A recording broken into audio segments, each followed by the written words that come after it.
Hello, listeners, and thanks again for joining us on Talking is Thinking. Today is the 11th of November 2024, and it's the day that COP29 begins. This is, of course, the international conference where the leaders of nations gather to discuss our collective response to climate change. World leaders not attending COP29 include Vladimir Putin of Russia, Xi Jinping of China, Olaf Scholz of Germany, Joe Biden of the USA, Brazilian President Lula da Silva, due to a head injury we might forgive Lula, EU Commission President Ursula von der Leyen, Emmanuel Macron of France, the Prime Minister of the Netherlands, Dick Schoof, and our very own Taoiseach Simon Harris. While the impact of these conferences is arguably negligible, our conversation here today is around attention, and the absence of these world leaders at this conference seems to be a prime example of how little attention, politically at least, we are paying to the rest of nature and its demands on us. And to talk to us about attending to animals and animal attention, we have environmental philosopher Dr. Nora Ward. Hello, Nora. Hello, Dahi. Thank you for having me. Thanks for coming. It's a great pleasure. So tell us, Nora, about your new paper that has recently been released in the Journal of Animal Ethics called Attending to Animals and Animal Attention. Yeah, so it's a paper that's coming out sometime in the next month or so. And it focuses on the importance of two things. I guess first, attending to animals and to the natural world. But also, secondly, it also focuses on being attended to by animals and the natural world. And so the impetus, and we can maybe talk about this in more detail later as well, was that there does seem to be a lot of literature that focuses on the benefits of increased attentiveness to the natural world. But to some extent, this literature doesn't take into account as much the sense in which we exist not only as attenders, but also in these, what Deborah Bird-Rose calls, these wider networks of attention, in which we are also being received and understood and attended to by others. So the impetus of the article was to think a little bit more about attention as reciprocal and the ethical consequences of that. Okay, yeah. It reminds me, I was told that using the word environment wasn't cool anymore, that I had to use the word ecology, but I always thought the word environment was fine, as long as we understood it as, although everything is my environment, I'm a part of everything else's environment too. And is that perhaps something that you're saying might be missing, that we're not taking in the context of that we're actually being watched, we're actually being seen? Yeah, and I think that relates to the critique of the environment as a term, because I think some people see, I guess the problem historically is that the environment, and I think non-humans in general, have been considered as passive in relation to the activity of humans. So the environment has functioned as a kind of backdrop. And the word environment doesn't do much to challenge that notion. Okay. So, I mean, I still use the word environment. It's okay, but I think that's maybe where the critique comes from. But that also connects to what I'm considering in relation to attention. That kind of passivity in so far as animals and the natural world has been regarded as an object of our attention. So humans study and understand and perceive and judge it. But it's not as common to have understood the natural world as a subject who attends back, who also perceives and maybe judges or queries a human in return. So I think it's kind of getting to that critique you're talking about, thinking about ways that we could challenge the way that the natural world has been considered to be a passive backdrop in relation to the kind of active attending examination of the human. At least in the context of Western philosophy, we see that dichotomy brought up quite a lot. What inspired you to write about animal attention in this way? Well, so a couple of things. So I'll talk about one maybe general thing that inspired me, but also some personal examples as well. So one thing was that a lot of people now are thinking about attention in after the pandemic and the lockdowns. And one particular case that interested me is I have a friend who works in Birdwatch Ireland, and during the first lockdowns and the subsequent lockdowns as well, Birdwatch Ireland started receiving like a lot of messages from people being like, oh, I have this really exotic bird in my garden. Can you identify it for me? And most of the time, the bird was like a starling or a chaffinch, like not at all exotic. Yeah. So on Birdwatch Ireland, the staff had to be like, "There's a chaffinch," Of course, very happy that more people were contacting them and asking them to identify birds, but also like, that's just a robin or that's just a chaffinch. And so what seemed to be happening is that people were attending to their gardens, to the natural world, more or in a different way than before. So that birds they had in their garden their whole lives that they hadn't seen, they started to see them. And this actually connected, this is an example from Ireland, but it also connected globally too. You see during kind of 2020 and 21 a massive increase in people observing and also participating in wildlife records, so biodiversity information.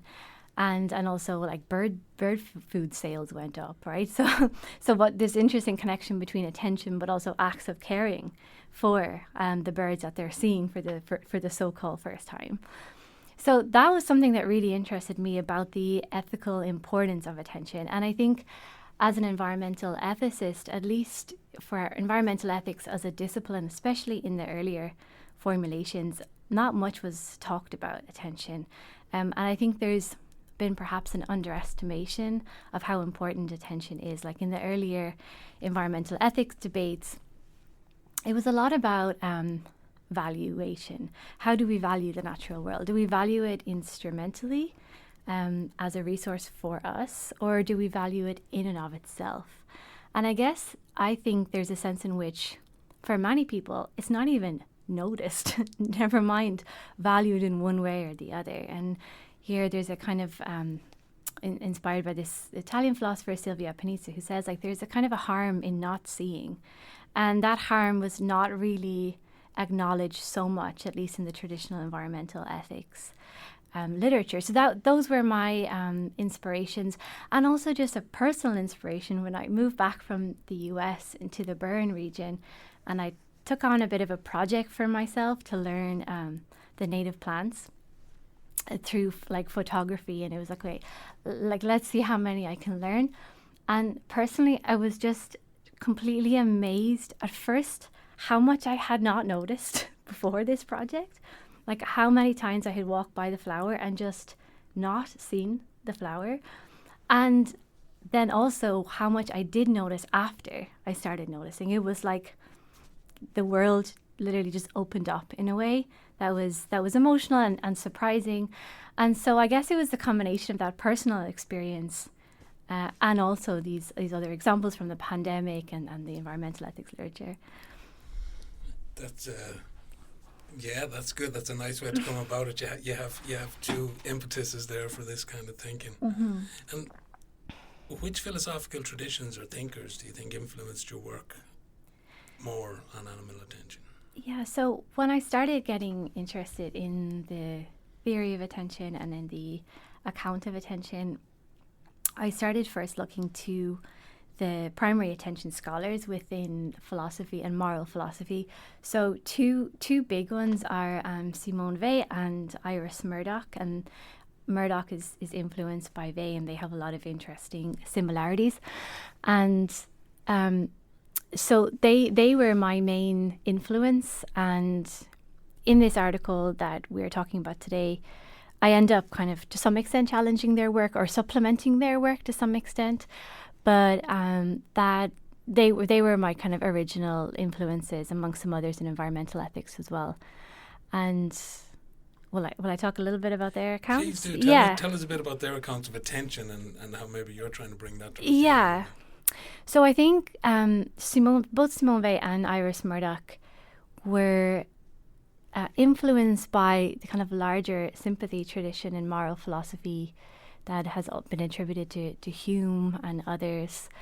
And so there's a couple of starting points of their work that connects to that. The first being that they're not, both philosophers are not so much interested in like action or choices, which you see in a lot of other normative frameworks, like say utilitarianism or Kantian ethics. There's a kind of focus on what is the best action to do, or how can we create rules that will inform action. And they were not so much interested in action, but rather in perception or in vision or in moral vision, insofar as like it's, for them, it's not really important about what actions we take, but rather like how we actually see and perceive the world and how we engage with the world. And then good or bad actions flow from our perception, but the perception is the fundamental moral engagement with the world.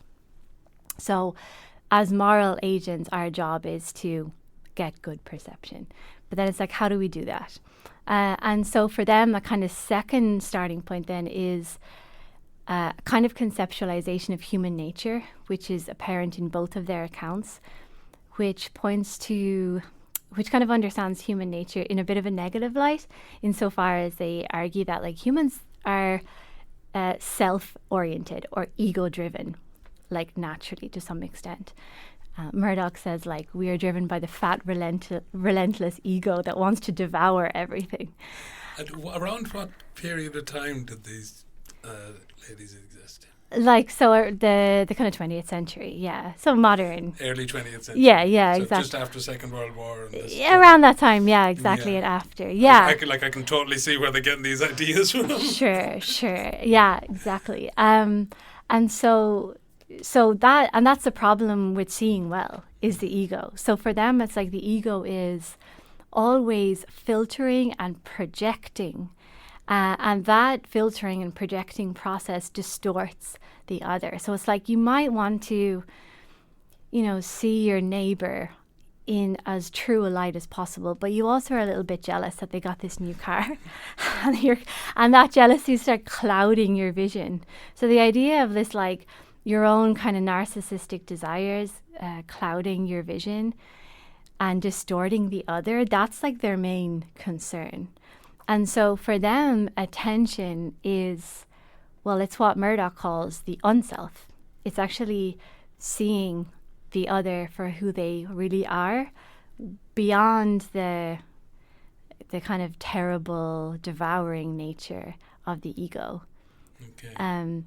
And so, like Weil says that, ideally the I should disappear in the attentive act. Yeah. This is one thing I was thinking of. It seems Simone Weil wants to, is it self-emptying, she calls it? Self-empty the ego. So get rid of the ego completely. And Murdoch wants us to transcend the ego. So almost build upon it in a certain sense. I'm wondering how you got the balance between them things, or did you pick a side? So there's a lot of interpretation and philosophical interpretation about where the self ends up, like, and how. So first we're saying the self is a real thing. Yeah. And that's complicated because Murdoch says the self is an illusion. So and I don't really consider myself to be a Murdoch or Weil scholar. So I'm always being informed by better people than I in this.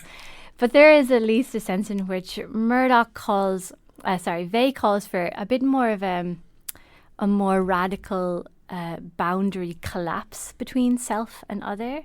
Some people have actually, connected her to Buddhist thought, insofar as the self is the illusion which curtails our connection with others, and in attention we can collapse that self-other distinction. Murdoch then. For Murdoch, you can see evidence in her work that she's really more interested in not getting rid of the self altogether, but the bad parts of the self, like egoism, like narcissism, but keeping some kind of an essential self which can then be changed for the better in the act of attention.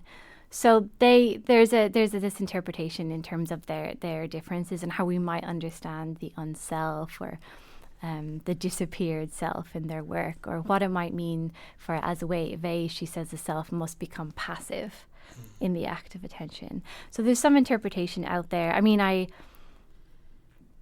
guess in my work, I relate a little bit more to the Murdochian sense in which the self can be reconfigured rather than disappear altogether. Okay. Okay, we could do a whole episode just on the self and going down that rabbit hole. But so let's go on a bit about the self. Actually, I'm thinking of when we come to an animal or non-human animal or the rest of nature, the self that we bring to it, that has been that didn't fall out of space. That was built by the social world that we find ourselves born into. Mm-hmm. So how much of this is on the individual to go and bring this correct kind of attention, if that's the way to speak of it, and how much of it is on society to attune individuals to see nature in this way? Well, I think it has to be a combination. I mean, I think you see from the incidences from the pandemic and the lockdown that our institutional and social structures have a big part to play in it, so that when we do take our foot off the accelerator for a while, even though of course we had to do it in that time, it wasn't a choice, it was like a top-down imperative, but when we had to stay home more, when we had less opportunities to distract ourselves potentially, that allows for different habits of attention. But that's not to say that there is no sense of the individual motivation or the individual action in that. I mean, we can, in a way, resist the impetus of society to keep us very distracted and busy or on our phones, and slow down and take time to observe and attend to the natural world. But that's, again, not to blame people for not doing that, because I think socially there is a counter current in which that there is not a lot of space for that. I mean, we talked about social media before we started here, and the way in which that is designed to keep you on it as much as possible. I mean, I don't think social media platforms want you out there spending hours looking at birds necessarily. So it's both, I guess. Yeah. And we have to tackle, I mean, if there is what some philosophers call a crisis of sensibility or a crisis of perception, in which we have lost these knowledges about other living beings, or even the ability to be attentive, then I think we have to tackle that in a kind of varied way. I was reading just last night a guy called Martin, who he started a place called Marymount. Do you know about Marymount in America? It was beside Plymouth Rock, and there were another colony, but they became very close with the Native Americans. They married in. They partied together. They didn't have this puritanical kind of idealism. But what struck me was the way he wrote about the Native Americans. He said it's like they've got super senses. They've got supervision. They seem to know what all the animals are going to do and be doing, and they can smell it. They can smell water. And is this the kind of attention that you're talking about? Is it a going back to a different type of attention, or are we striving for a brand new one? I definitely don't think it's a brand new one. I mean, our context is going to inform our habits of attention. So if we are still living in an extremely modern world, which we don't have to have those skills of attention in order to survive, in a way that in cultures with less technology, or who live in a so-called closer to the land, those skills are necessary. I mean, so I think there's it's an interesting way that I think Western culture thinks about attending to nature as it's very enjoyment focused. It's like, oh, let's go and look at the sea or go bird watching. It's a hobby. Like we kind of allocate it as leisure. Yeah. I mean, not everyone's. I don't want to be too general, but in a lot of cases it is. But for other cultures and existing and ancient cultures, it's not allocated in that way. Yeah. It's just a basic skill that every human can develop. So we can ask ourselves why are we valuing some skills over others in our current society, and is there something wrong with that? And should we resist that in some way as individuals? But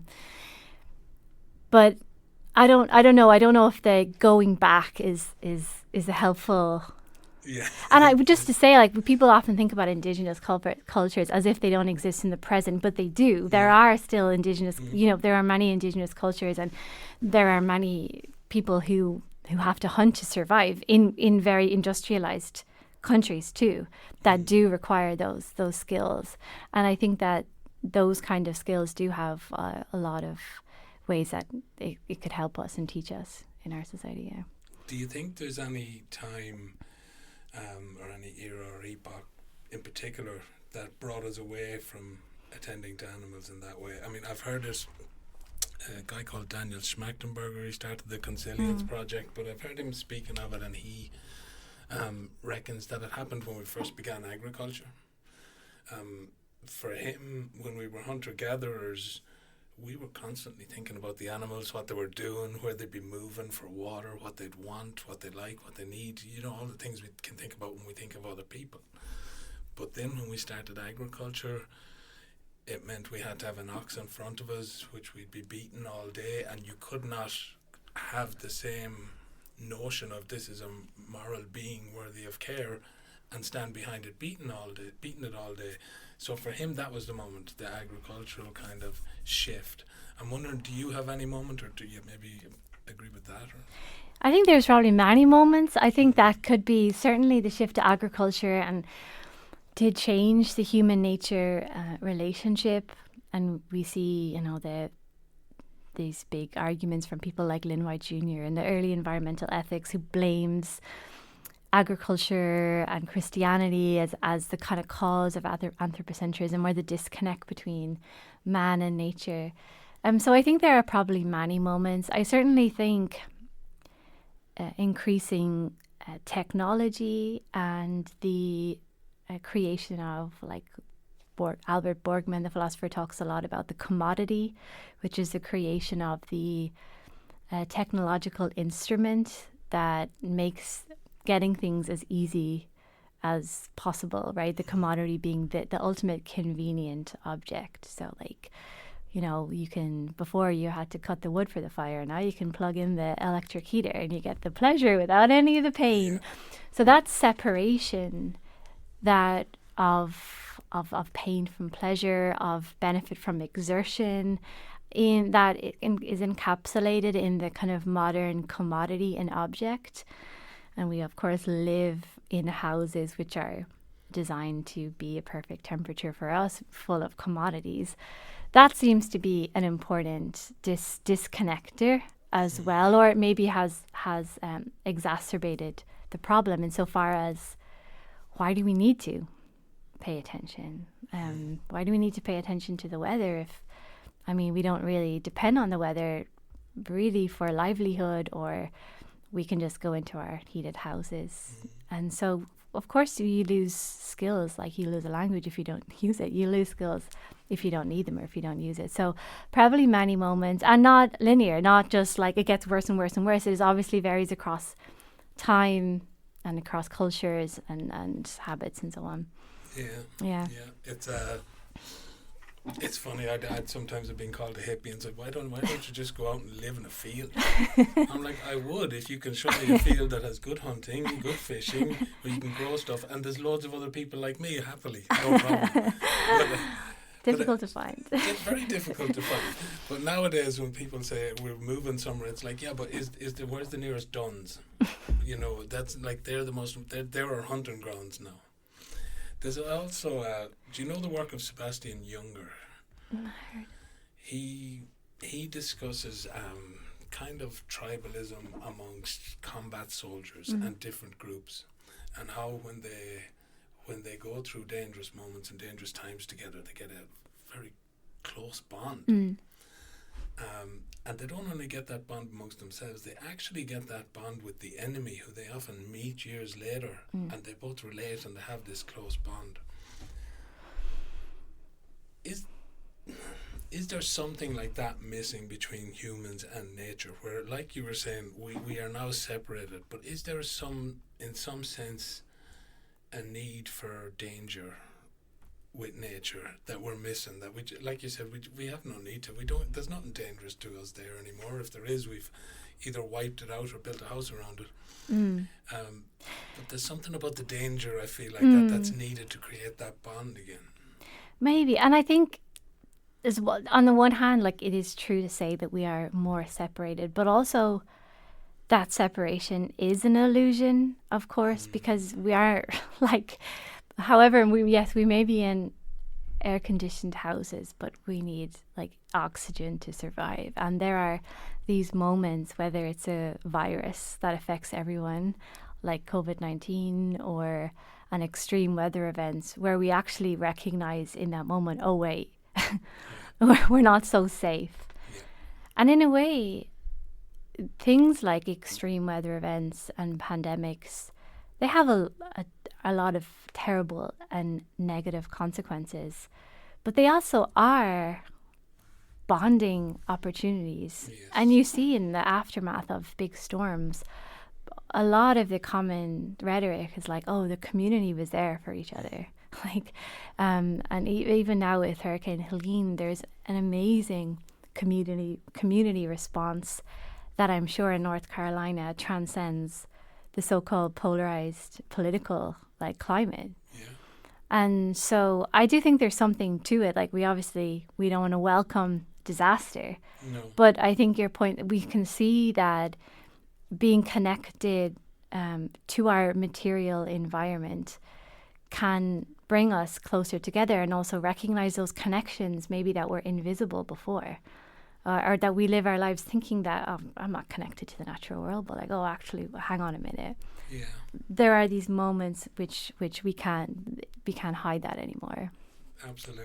Yeah, I think we have a complete interdependence on nature that we don't recognize, and there's a relationality that we don't. Yeah, and we also accept. want to recognize that in positive moments, not only the moments of emergency. Yeah. You know. Yeah. I'm just thinking of what somebody might come back on Twitter these days, and it'll be something like, oxygen's for liberals, man. I don't need oxygen. I don't need plants. We don't need oxygen. But, okay. Did you use any specific empirical studies to inform your philosophical analysis here? Yeah, so I guess for me, something that might just like return a little bit to where I supplement the work of Murdoch and Weil, and because, so as I mentioned, I did start my own journey in attention, like in plants and things like that, and so I was really very much informed by their work, and I connected to their theoretical framework, which is that when you do start to attend, these other ethical things happen. Like, you kind of automatically start to care for and love the natural world, or you feel more connected or a sense of belonging, and you kind of gain that perspective. So I kind of connected to all of that, but I didn't so much connect to their emphasis on moving beyond the self.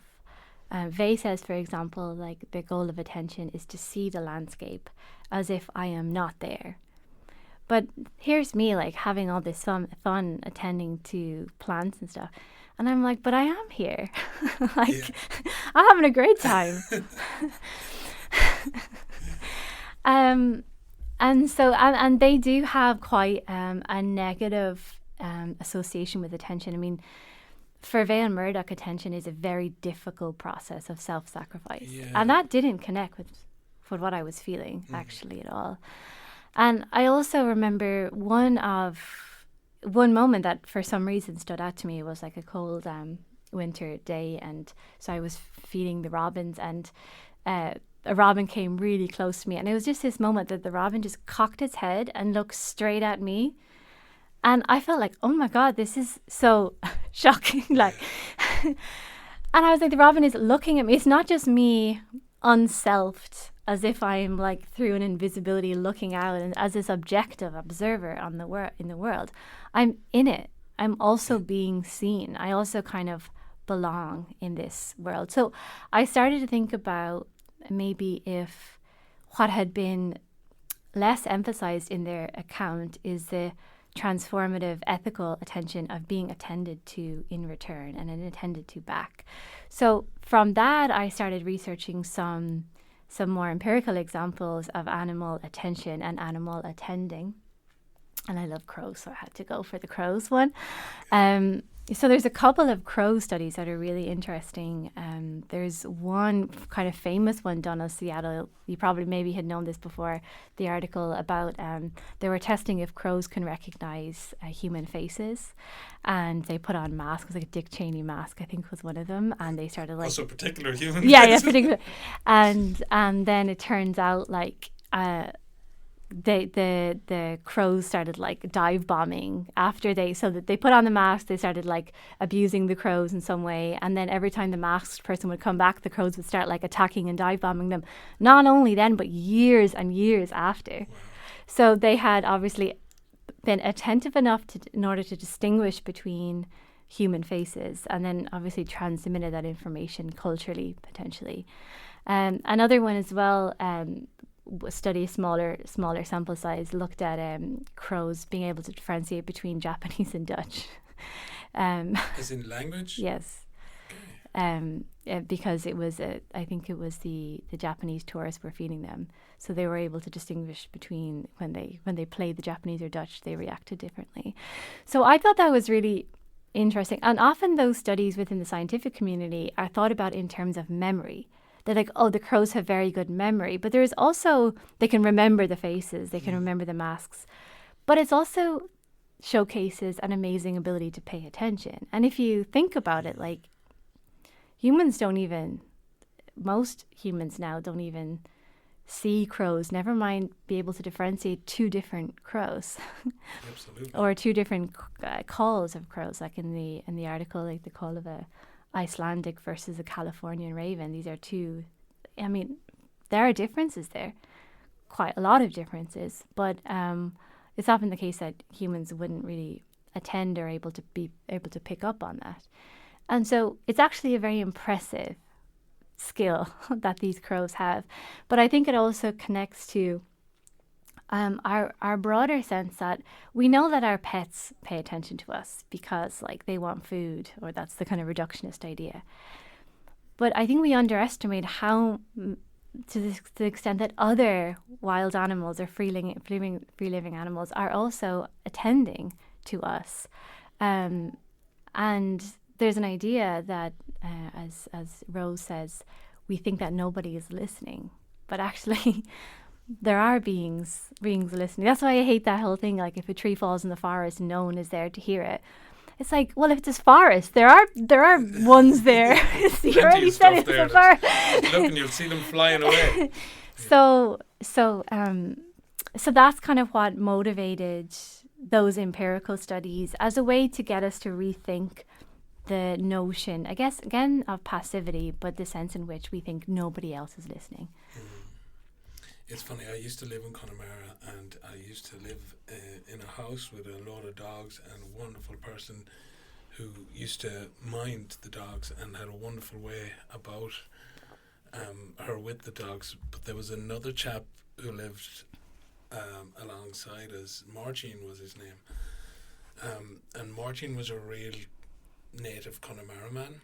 He once told me, he said, if the apocalypse happens, doesn't matter to me, I'll be able to live off the shore, he said, because he just knew everything about all the different sea life and the different plant life. But I came home with the dogs one day, and Martin was sitting outside, and a robin was sitting on his finger, and he was sitting there apparently in conversation with the robin, talking away to this little robin, and I was shocked. I'm like, first of all, how do you get a robin to sit up on your finger? And I said, oh, what happened there? How did you do that? Did you tease him up with food? Did you have seed? He's like, no, he just came up. He came up for a chat. And I was like, and to this day, I still can't figure out. But when I was reading your paper, I was wondering, does Martin have this kind of natural particular way of just, he probably said, how you robin? And the robin took notice of him too and then jumped up on the finger, obviously not understanding the linguistic terms, but somehow understanding the connection. Yeah. Yeah. I mean, robins are very friendly birds. I mean, robins evolved to follow big animals around. Okay. So because they're big animals like elephants or humans disturb the soil. Right. So they are, I think the robin is so special in Ireland and like in other places, the kind of European robin, because it's like so friendly and interested in. That's not to say the robin is going to necessarily jump on your finger, but that's just there's an interesting human robin connection that's very engaging. But to your point about Martin, like sure, I think there could have been there's probably a lot of factors going in. Maybe the robin just liked that he was calm, right? He was quiet. Or there's a way in which attentiveness can, of course, inform the relationship such that you become sensitive to what the other needs or wants or doesn't want or is not comfortable with or is comfortable with. So there is an example also in the article that I use, but I think about a lot, which is the case of the researcher Barbara Smuts and her work with baboons. And she was studying baboons, and she went there and to study baboons, and her academic advisors told her, well, it's very important to you be very neutral, right? Just be there, but ignore the baboons. Like, so just you're not disturbing or you're influencing their lives in any way. You're kind of like the wallpaper, like be a tree, And that was the general scientific consensus, that you stay physically distant and you definitely stay emotionally distant, and you have a kind of neutrality, the neutral researcher. And she went there and she realized that it didn't work at all in the baboons, because in the baboon society, often ignoring was a very hostile act. So the baboons were just getting pissed off at her. And one in particular was just like punching her all the time. Trying to get a reaction. Yeah. So she was like, oh, this isn't working at all. And so what she had to do is she had to start to attend to the baboons, attend to what they were comfortable, to retreat when they were communicating that she was too close, go further when they were communicating that it was okay to do so, learn their own communicative styles. And to some extent, like, she needed to become a little bit baboon. Yeah. Through attending to the baboons. Like, the attention was the first step in order to actually know and be influenced and be informed by them. And she ended up saying that in that process, she changed almost everything about her. She transformed the way she sat and the way she talked.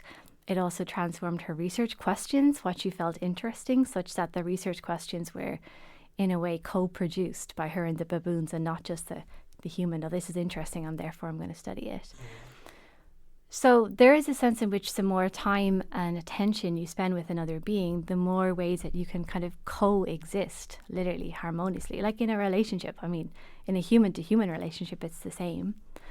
So to go back to your robin example, it could have just been a robin that Martin has known for a while, has had the time to attend to get to know. Yeah. And such a relationship formed, just like she formed it with the baboons. Yeah. But and he certainly had the personality and way about him that would be attending to animals. He watched a field like we'd watch telly. Do you know, that kind of way? He sees things going on and yeah, and I think there are important, like, to kind of connect to like virtue ethics or something. Yeah. There are important virtues, and this is also talked about by Weil and Murdoch, like patience, they used to get her students to sit outside and stare at a tree for an hour, and in order to solve like geometry problems, you know, and like, and often even in her accounts of attention, she associates it with waiting.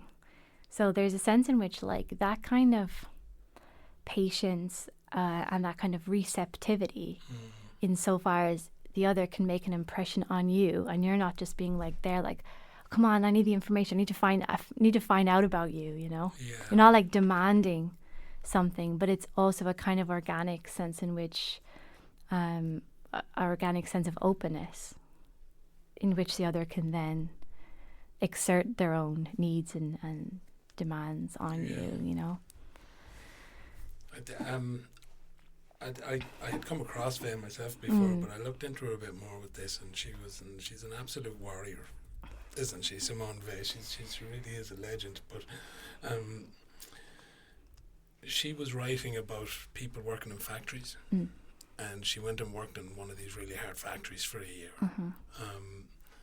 So she really had a way of getting in and about the stuff that she was writing about. Have you had many of these attending relationships with animals? Have you been in this position with many animals? Can you tell us about some of them? Oh no, I wasn't going to talk about my cat, but now I have to. Well, I'll say first that I work in a horse rescue, and so that has shown me too, in very real terms, the importance of attention and the way in which attention, and this is also what, again, it has been to some extent like dismissed in a lot of the traditional normative theories, but you see it in feminist ethics and care ethics, of which attention is so fundamental to care. Like, you can't really care well for others if you're not attentive to them in the first instance. And so in my own experience with horse rescues and with horses and dealing with sick horses and horses that have had trauma, I have had to learn to pay attention better. And actually, sometimes the animals like themselves can very much help you to pay attention better as well. Like, horses are as prey animals, they're extremely good at attention. Like, they can hear your heartbeat when they're standing beside you, so they know if you're anxious or not anxious. And then they can actually, it's been shown that they then moderate their own heartbeat in relation to yours and in relation to the herd. So to some extent, animals can help you learn, not only by paying attention to them, but also by looking at by thinking about how they pay attention back to you and to others. And my cat, yeah, no, I mean, I think like my cat is ridiculous. We do all these kind of tricks and like ridiculous things like that. But it is a relationship in which you are, I feel you are consistently demonstrating reciprocal attention and being attentive to changes and being attentive to moods. And that is a skill that's maybe is for some people who might be more sensitive than others. It can be easier at the beginning, but it is a skill that you develop in relationship with particular others in a way.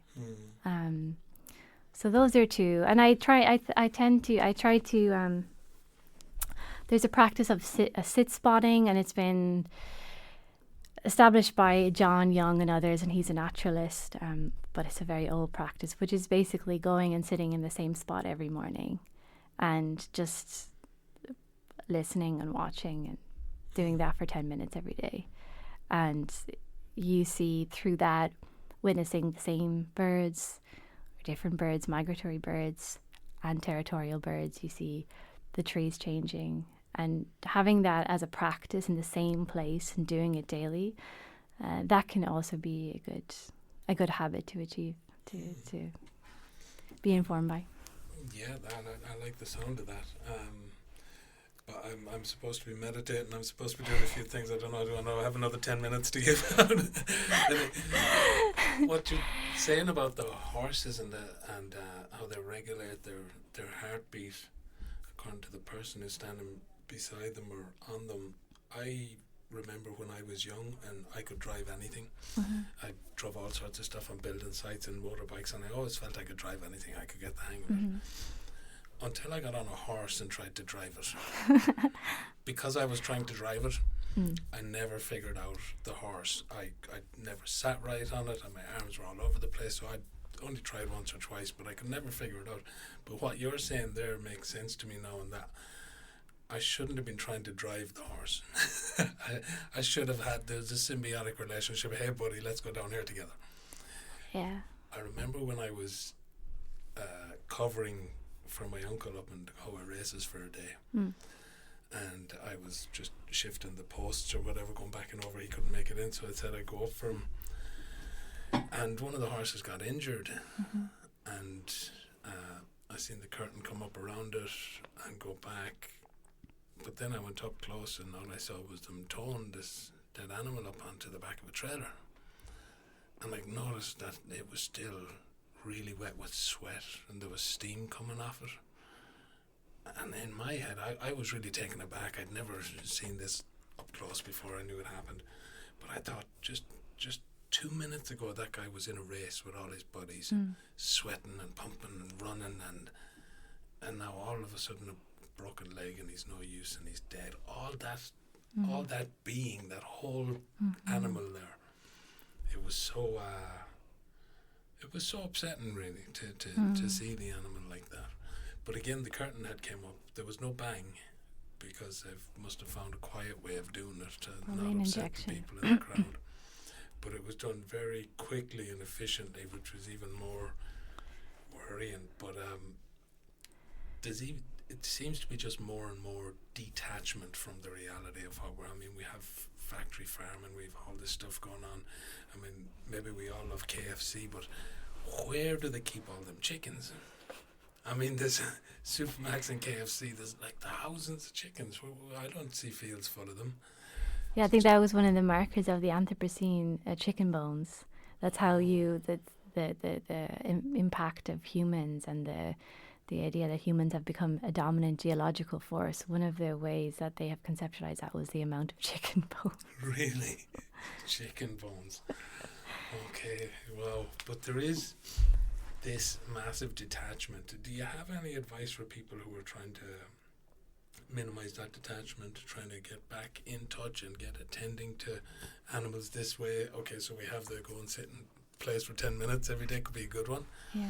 Do you have any other advice for people who are trying to find this attention? Yeah, I mean, I think what you said about it being detached, there is, of course, like an intentionality to that. There is a sense in which, like, the way that we have instrumentalized animals as only resources for us, so they exist as racehorses to make money, or as food, or as fur, or as weeds if we don't like the plants, you know, and we kind of filter the animal through a very narrow lens, like, and Murdoch calls this creating a small world. And I think that's what we do with animals. We think and we reproduce the idea that they exist in these small worlds. And so that's why it's easier, you know, when we see the happy pig on the packet of bacon, and it's what's visible and what's not visible. And there's in a sense that non-attention is required. A kind of like blinkering is needed for a lot of our actions. So, I mean, I don't know if I have any specific advice other than to challenge that tendency towards reductionism when we think about non-humans and the animal worlds and the natural world in general. And this is difficult to do because the way we have traditionally engaged with animals is through a kind of reductionistic model, a kind of survival of the fittest, or a Hobbesian brutal nature in which animals just care about surviving and getting their next meal, and that's it. And that's why I think thinking about animal attention is interesting, because it can allow us to see animals and other non-humans in a more holistic sense, like in their status as being curious, and being playful and being fun. And so I think even beyond like going and actually attending to animals, in which you can maybe see that for yourselves, there's also a sense in which we can open our imagination a little bit and recognize that animals as one thing is one story, but there are other stories, and there are other ways of engaging with the other ways of being in the world. and I think to some extent it can be opening up and challenging that reductionism through the imagination, as well as through the practical experience of attention and being attended to. Yeah.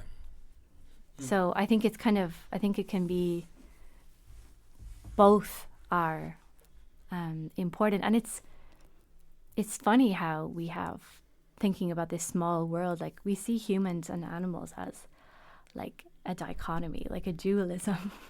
But not only are humans animals, like it's such a silly dualism, because humans are one species, and then we're talking about how many millions of distinct ways of life, some of which we just are not even close to understanding. So those kind of habits of thought, I think it's important to challenge those. Yeah. Nora, for your sins, you were my supervisor for my dissertation. Sorry about that, but It's my pleasure. but I remember in my argument was really that it was kind of linguistically based, that we have a story of what it is to be human, and that we need to bring the rest of nature into that story.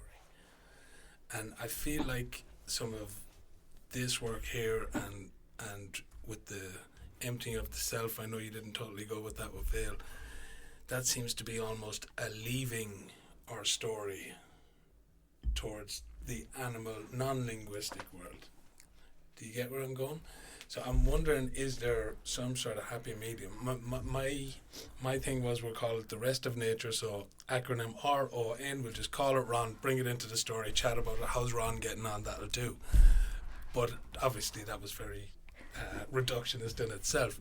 But I'm wondering kind of, I guess, is there some place where we can bring animals into our story here and take ourselves out of the story that we're in, if that makes... Yeah, I think I know what you mean. I think it's like maybe a matter of degree, or even of challenging the either or. I mean, to some extent, like, there is this tendency to be like humans here, non-humans there. But like, we know that as humans, we are already constituted by the non-human. It's not just oxygen. I mean, we have more like bacterial cells than we do human cells. I mean, so we're literally made up of the non-human. Yeah. And we are affected and informed by the non-human. So there is this porosity or entanglement that is always there. That's always already a meeting point. And so... But that doesn't... I agree with that. That doesn't seem to have a role in our current story. At one of the online Zoom meetings during COVID, there was a few philosophers there, and there was a guy called Roy from Cork, but he just said it kind of muffling through his papers, and he said, I don't know why we always have to argue for a relation and ontology. And I could have hugged him. I'm like, that's why do we constantly have to be arguing for this when it seems at this stage so obvious that everything is interrelated?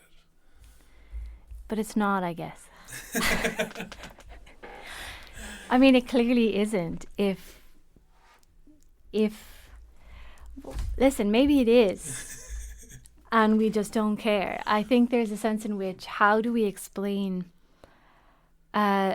an extremely narrow short-termism in how we think about climate change, or how we distance ourselves from biodiversity loss or soil health.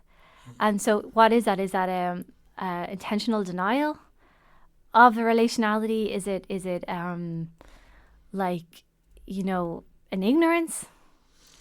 It's an ignorance bred by a story. You know, it's the story that has captured humans. It hasn't, like John Moriarty said, we are alone in our story. And this story maintains that kind of humans are independent at all times. And once we're hooked onto that story, it's very hard to attend to animals the way you're talking about, to see the interrelationality of everything.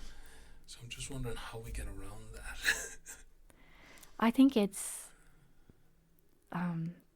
like practical experiences of coexistence in a way. I think it's being considerate and mindful of our actions, and being open to the ways which we are already in disalignment with that story. Okay. And, you know, people think about the notion of climate change, of deep time, as challenging that kind of a story, because it is out of our control, and the notion of deep time decenters the human in a way. That seems to be very important. But I don't know if I have an answer, because it's a strong story. Yeah, it's a I mean, that's what strong Moriarty story. was trying to do, right? It is, yeah, that is what he was trying to do. And honestly, when you see recent election results, that story of the hyper-individual is very powerful, and it really hooks into our dopaminergic systems, and I think it's very powerful and very hard to move away from. But And it's one which thrives on ideas of fear and scarcity. yes, So I think the wider kind of emotional context for it is also important to attend to. yes. I have so many questions here I haven't asked you. So, being that we're coming to the end, I'm going to just ask you the questions that I've asked all my other guests. Can you tell us about an epiphany you've had which has changed how you see the world in a way that there's no going back from? Well, I listened to your other podcast, so I knew you were going to ask this, and I still don't have a good answer. Okay, give us a bad one. Yeah, I'll give you a better one. Yeah, I will just contextualize and say that I'm a very slow learner. Like, nothing comes to me fast. If I learn anything, it's like through years of mistakes. All right, so in line with all the bird talk, I'll give you one example of maybe an experience I had, and how that perhaps changed me and informed what I'm thinking. So it was a couple of years ago, I think it was in March, and I went hill walking in the Burn, and like, it was a beautiful March day. It was just when the clocks had changed, so it was like 7 in the evening, and there was a kind of golden light. And you know, after winter, like that kind of golden light in the evening, you're just like, oh my God, rebirth. And I looked up and I saw these 3 ravens flying in the sky, and ravens are one of my favorite birds and animals. And they were doing acrobatics in the sky. I don't know if you've ever seen ravens do this, but they basically fly really high in the sky, and then they kind of free fall down doing somersaults in connection with each other. No, I haven't seen this. Yeah, so I hadn't seen it before either until that time. So I was just completely transfixed watching these ravens. And people don't really know why ravens do this. They say it's a breeding thing, but actually in March they already had their chicks in January. So it's maybe it's a bonding exercise between couples, but a lot of researchers just think like it's because it's fun. It's a beautiful day. They were enjoying the sun too after the long winter. Yeah.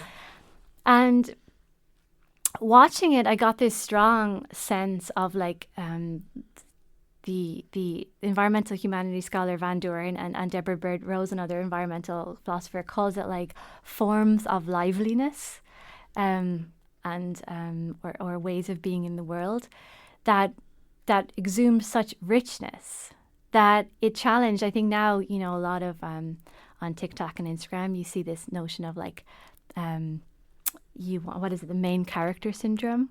You want to be the main character. Oh, that person has main character energy. It's like a really big thing now in like the social media world. Like, oh, you want to have main character energy. I haven't heard it. But yeah, okay. so it's a thing apparently, which is so ironic. It's like, oh God, we don't need any more main characters. No.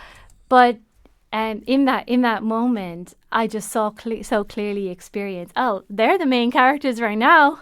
Yes. And I like they're having the best life in this mysterious, playful, fun way that I have no idea what they're doing. But all I can do right now is witness, and all I can do right now is just see this. And as Robert Wall Kimmerer says, the least we can do is pay attention sometimes. So for me, it's a very effective experience, but I think it informed my way of thinking about attention, not just as like an epistemic project, in other words, like a project about learning about other people, about others, but also an ethical project, which motivated different ways of being in the world, like emotions of wonder and curiosity and openness, and how those experiences, not so much as just learning epistemically about the other, but those experiences can actually help to inform a decentering of the human, but also like a greater recognition of these other mysterious ways of being.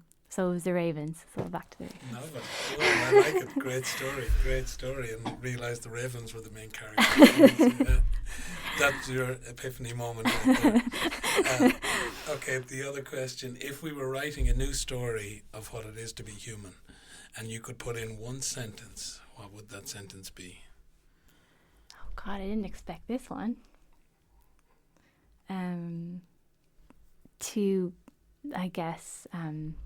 To be vulnerable. Oh, I love it. I haven't had that one yet. Nice. Thank you.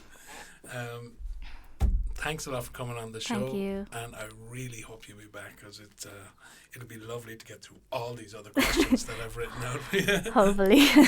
Thanks. Okay, brilliant. We'll sign off, folks. Thank you for listening. Keep talking, keep thinking.